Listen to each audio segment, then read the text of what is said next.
Друзья, сейчас проходит выставка в арт-пространстве «Коробка», Автозаводская, 18, Ривьера, 2 этаж. Там же 25 числа, в воскресенье, в 14 часов, я проведу мастер-класс. Попишу натюрморт, приезжайте. Условия организаторов: мастер-класс проходит в рамках демонстрации. Буду писать только я. Я настроен написать нечто неожиданное, ну и потом пообщаемся, поговорим, отвечу на ваши вопросы.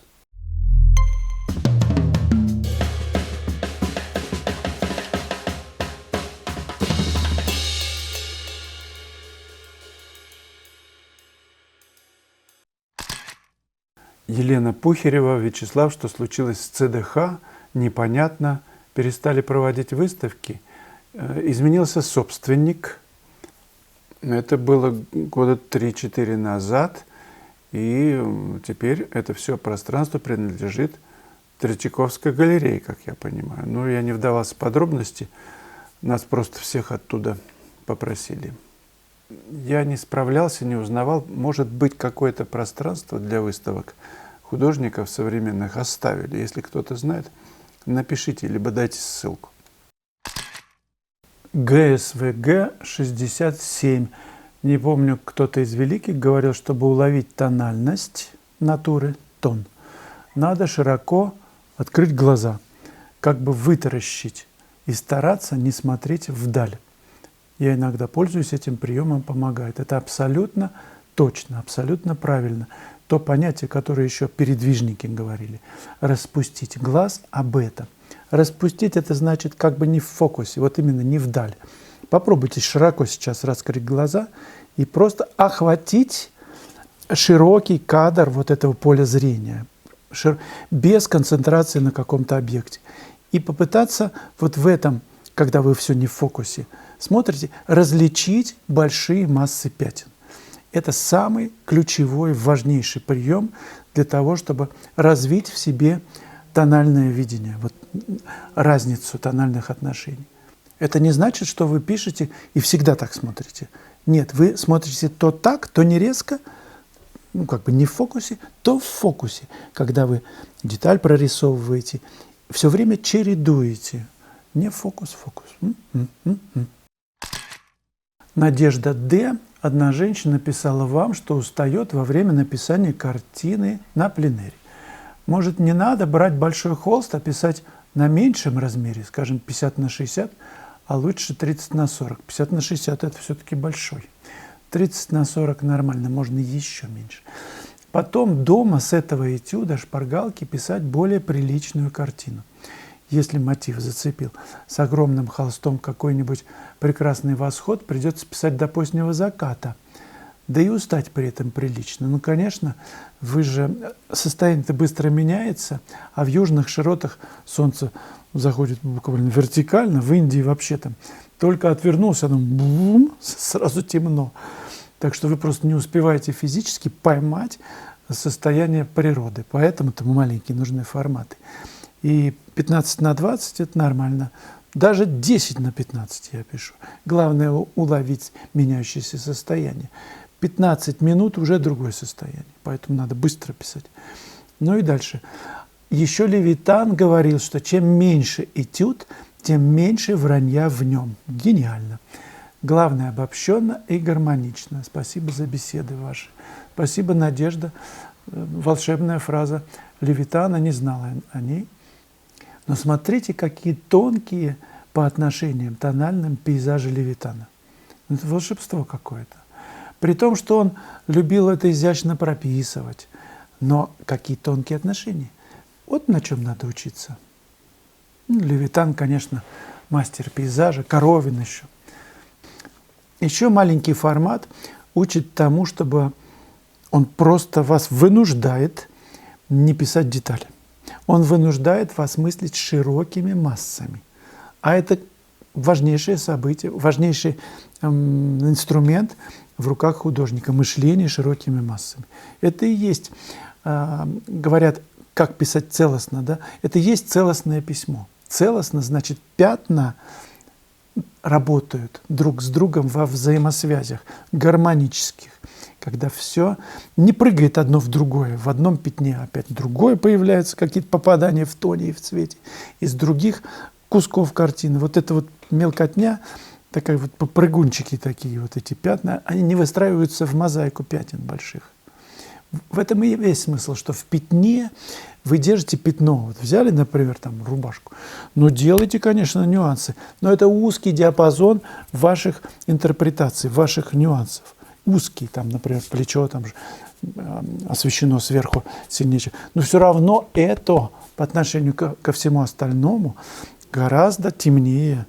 А здесь на нюансе узкий диапазон. Держите его, и все будет в порядке. Вячеслав Кочергин. А как насчет того, что вдохновение приходит во время работы? Так сказал Леонардо, например. Или это не относится к зарождению своего произведения? Но для того, чтобы такое изречь, такое выражение сочинилось, это надо быть Леонардо.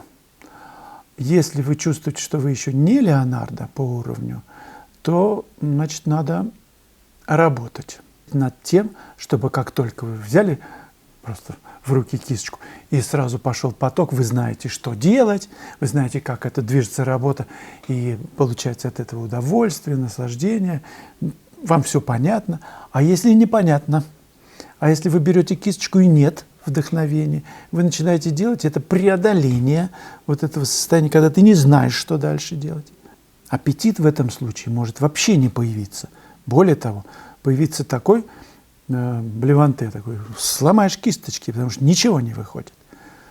Ну, методично нужно просто себя брать за шкибор и тащить к мольберту, чтобы изучать.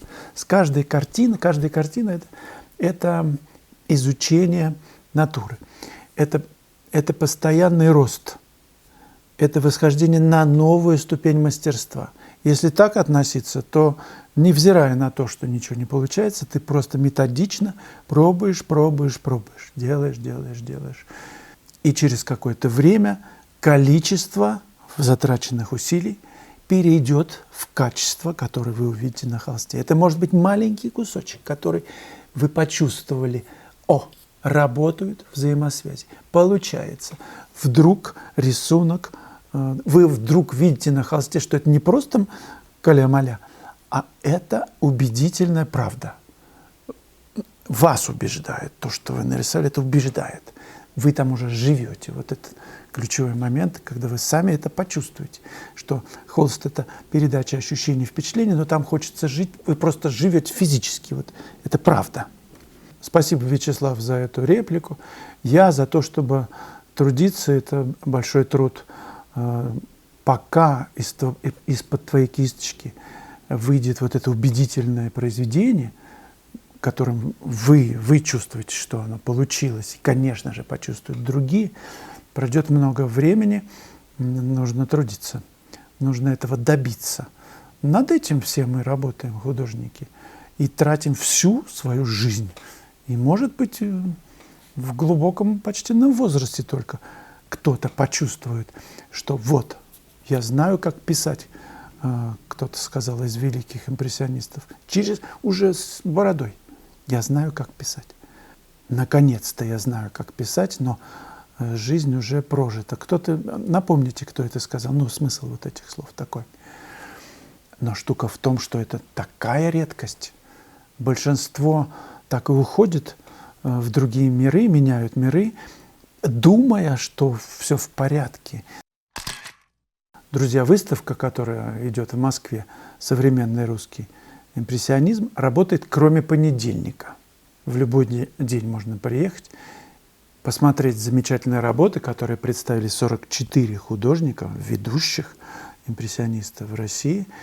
И если вы завтра приедете, в воскресенье, в 14 часов, то вы попадете на мой класс. За одну выставку посмотрите, и я попишу натюрморт с натуры. Ну а для тех, кто не может попасть на выставку и не может попасть на мой класс, заходите в онлайн-школу. Там кое-что есть для вас. Выберите то, что вам нравится. Будем вместе сотрудничать. Присылайте мне работу на разбор. Я буду вам помогать двигаться к совершенству, к мастерству. Друзья, я записал 35-й урок «Кипарисовая аллея в Семиизе». Задача очень важная, сложная. На перспективу, на дизайнерское решение. Мы разберем вместе с вами одно из решений, но в конце урока я покажу и другие еще решения. Любая задача, любой мотив предполагает совершенно разное развитие. Сама неожиданность, неизвестность того, что ты в данный момент делаешь, ведет нас к свободе в живописи. Мы сочиняем новую картину, новое прочтение. Мы выстраиваем отношения тональные, и благодаря этому мы можем быть свободными в цвете. Меня всегда удивляет художник, которого ты вроде бы хорошо знаешь, но он пишет по-новому. Он демонстрирует свои новые грани. Мне кажется, это ключ к тому, чтобы развиваться в живописи, быть интересным и неожиданным. 35-й урок «Кипарисовая аллея в Семиизе».